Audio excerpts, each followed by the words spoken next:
मौला कायनात सैयदना अली शेर खुदा की अजमतों के क्या कहने, जब अपनी अम्मी जान के बतने अतहर में आए।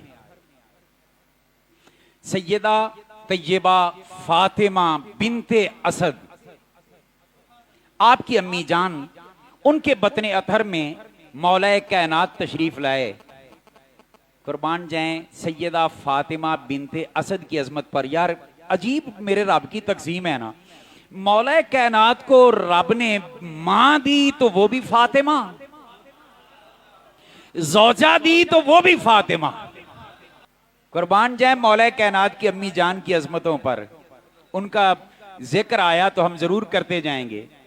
सैयदा फातिमा बिनते असद, हुजूर की प्यारी चची जान। हदीस पाक में आता है जब सैयदा फातिमा बिनते असद का विसाल हुआ ना, उनका विसाल हुआ, कब्र खोदी गई।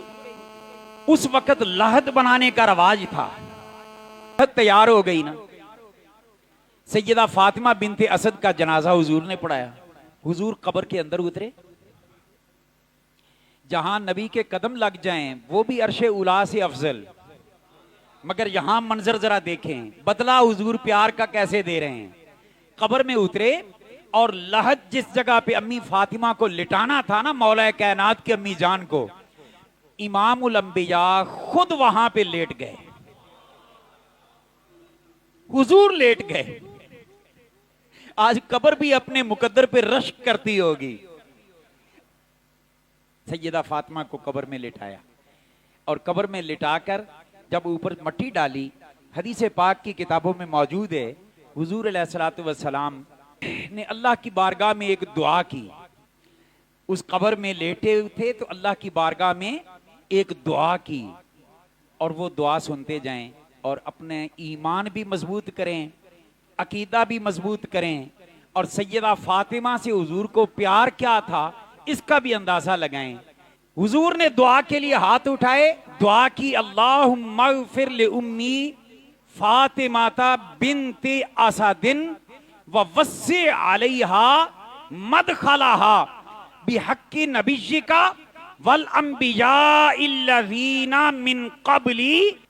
हुजूर ने दुआ की कि मेरे परवरदिगारे आलम, मेरी मां फातिमा बिनते असद की बख्शिश फरमा और इनकी कब्र को इन पर वसी फरमा, इनकी कब्र को इन पर खुला कर दे, खोल दे। फरमाया बिहक्की नबी का, या अल्लाह अपने नबी मोहम्मद मुस्तफ़ा के सदके से। ये दुआ में सदका क्या होता है, ये वसीला क्या होता है। अल्लाह माफ करे, ये बरेलवियों ने, सुन्नी लोगों ने तो मजाक बना लिया। दुआ अल्लाह से करते हैं, कहते हैं नबी का सदका। ये सदका क्या होता है, वसीला क्या होता है। अल्लाह को सदकों की लोड़ नहीं। मैं आखा मैनू एक मसला दसो यार, सुन्नी दोस्तों, प्यारे भाइयों, तुसी भी उन्हां दे गल्लां च आके परेशान हो जाते जे, खास करके एक पलंबर और मिर्जा, ओदियां गल्लां च आके साडे दोस्त भी परेशान हो जाते हैं।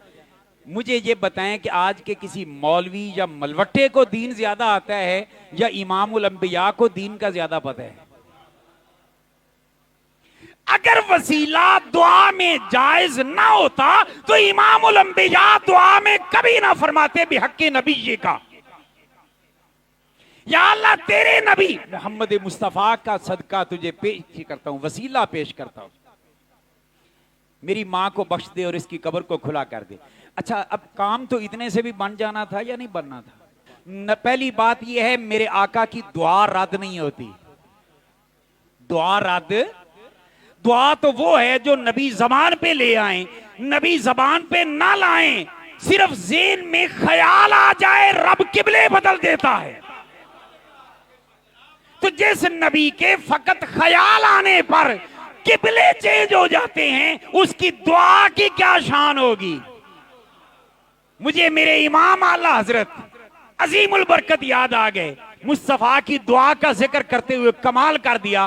फरमाते हैं कि इजाबत का जोड़ा, इनायत का सेहरा,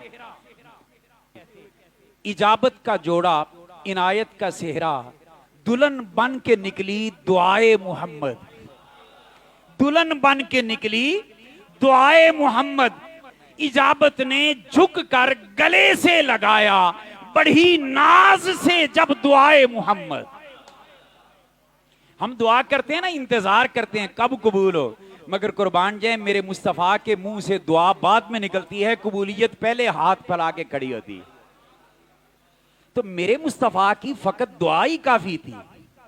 अगर हुजूर इतना फरमा देते कि या अल्लाह मेरी माँ फातिमा बिनते असद की बख्शिश फरमा और इसकी कब्र को इस पर कुशादा फरमा दे, तब भी मेरा रब कबूल फरमाता।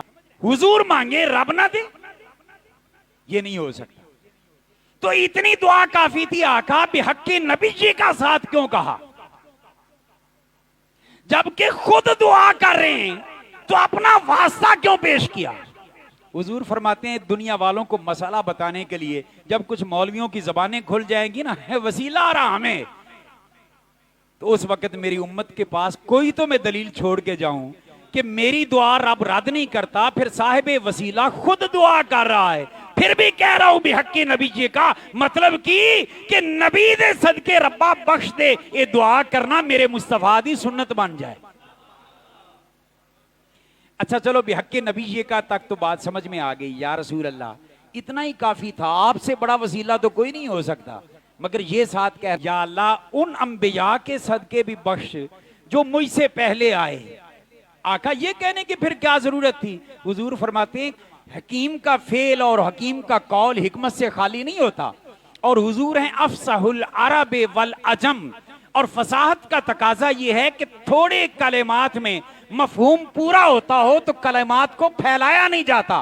तो आका फिर ये अंबिया का बात क्यों की कि पहले जो अंबिया आए। हुजूर ने फरमाया इसलिए कि जब कुछ लोग फितना परवर कहेंगे कि अल्लाह से मांगते हुए किसी का वसीला ना मांगा करो, तो फिर पकड़ करेंगे मेरे गुलाम, मेरी हदीसों से हवाला देकर अगला पैंतरा वो बदलेंगे, क्योंकि चोर अपने बयानाते पक्का नहीं रहता, वो जब फंसता है तो बयान बदलता है। तो आका फिर फरमाया वो बयान बदलेंगे, वो कहेंगे नहीं जिंदा का वसीला तो फिर भी जायज है, मरने वालों का वसीला जायज है, जो फौत हो गए कब्रों वाले हैं उनका वसीला जायज नहीं। जब फंसेंगे तो ये कहेंगे। फरमाया मैं आज मोहम्मद ये भी मसला हल करके उम्मत को दे दूं कि मैं इस धरती पर हूं, अपना वसीला भी पेश कर रहा हूं, और जो मुझसे पहले 1.25 लाख के करीब अंबिया और रसूल इस जमीन के अंदर तशरीफ ले गए हैं, मैं उनका वसीला भी पेश कर रहा हूं, ताकि मेरे उम्मतियों को पता चल जाए कि अल्लाह के प्यारों का वसीला वो धरती पर हो तब भी जायज है, धरती में हो तब भी जायज।